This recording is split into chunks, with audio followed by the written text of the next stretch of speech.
El pasado 4 de diciembre, el Tribunal Constitucional emitió una polémica decisión, puesto que ordenó la liberación del expresidente Alberto Fujimori. Esta decisión tuvo como antecedente la resolución de fecha 17 de marzo del 2022 que emitió la conformación pasada del Tribunal Constitucional, en la cual se dispone también la liberación del expresidente, pero que fue dejada sin efecto por la resolución de fecha 30 de marzo del 2022 de la Corte Interamericana de Derechos Humanos, en supervisión de la sentencia del caso Barrios Altos y La Cantuta. Pero, al margen de que el expresidente merezca recuperar su libertad o no, lo que realmente preocupa son las razones jurídicas que los magistrados firmantes del Tribunal Constitucional exponen en la citada resolución, en cuanto a la supuesta falta de competencia de la Corte Interamericana en materia de supervisión de sentencia. Hace poco más de una semana, el magistrado Gutiérrez Tixe precisó en una entrevista a Radio Exitosa que el pronunciamiento de la Corte Interamericana que exhortaba a no dar libertad a Fujimori no era de obligatorio cumplimiento porque no era una sentencia definitiva. Sin embargo, hay que recordar que en cuanto el Estado peruano suscribió la Convención Americana de Derechos Humanos, reconoció la competencia contenciosa de la Corte Interamericana y su obligación de acatar todas sus resoluciones y o pronunciamientos. De hecho, el mismo Tribunal Constitucional lo reconoce en el fundamento 27 de la resolución.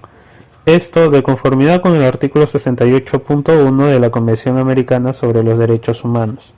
Sin embargo, el mismo Tribunal Constitucional, en el mismo fundamento, precisa que las competencias de la Corte Interamericana en materia de supervisión del cumplimiento de sentencias se encuentra en el artículo 65 de la Convención, pero esto es una verdad a medias, toda vez que la resolución pretende hacer pasar lo prescrito por ese artículo como el único procedimiento para tal fin. Dicho artículo precisa que la Corte Interamericana puede someter a consideración de la Organización de los Estados Americanos, OEA, sobre el incumplimiento de los estados respecto de las sentencias emitidas en un periodo ordinario de sesiones. Resultaría totalmente ilógico que la Corte Interamericana no resulte ser competente para supervisar las sentencias emitidas por ellos mismos, sobre todo cuando el artículo 17, inciso 2 del reglamento de la misma Corte precisa ello. Lo que establece el artículo 65 de la Convención Americana es un recurso excepcional y de última ratio cuando un Estado parte cumple o incumple una disposición de la Corte, pero para proceder con ello, esta última debe determinar el cumplimiento o no. Eso es lo que está haciendo ahora mismo la Corte cuando primero ordena al Estado peruano abstenerse de ejecutar la resolución que ordena la liberación de Fujimori, requiriendo además información sobre el cumplimiento o incumplimiento de las disposiciones emitidas respecto del caso de Barrios Altos y La Cantuta. Lo que está haciendo este Tribunal Constitucional es ampararse en que todavía no se ha realizado dicho procedimiento cuando el Estado ni siquiera ha remitido la información solicitada por la Corte. El fin que tuvo la medida cautelar de la Corte Interamericana era precisamente evitar que una resolución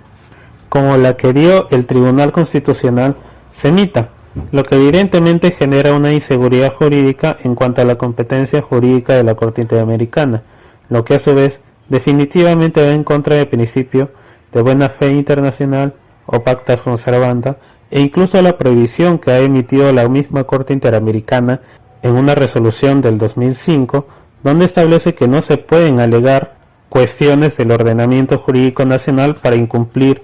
una decisión o resolución de la Corte Interamericana. De hecho, si tal como dice el magistrado Gutiérrez Tixe, que la sentencia de la Corte Interamericana se ha cumplido, lo lógico hubiera sido acatar lo prescrito por esta última, remitir la información solicitada y hacer ver a la misma Corte que el indulto fue otorgado con arreglo a derecho, para así disponer la libertad del expresidente y emitir un juicio de valor, pero no antes. Definitivamente, esto genera demasiadas dudas, pero no debe olvidarse que todo esto se generó a partir del indulto otorgado por PPK gracias a un canje de favores para evitar una vacancia que organizó cierta persona tras darle una pataleta por haber perdido las elecciones. Asimismo, no está de más precisar que se debe tener en cuenta el delito que cometió la persona a la que se le indulta. Hecho que también reconoce el Tribunal Constitucional. No es lo mismo indultar a una persona procesada por robo o cualquier otro delito que a una persona condenada por homicidio calificado, crímenes contra la humanidad o cualquier otro delito mucho más grave, y que no ha acreditado mala salud o condiciones pésimas de carcelería para que verdaderamente merezca ser indultado.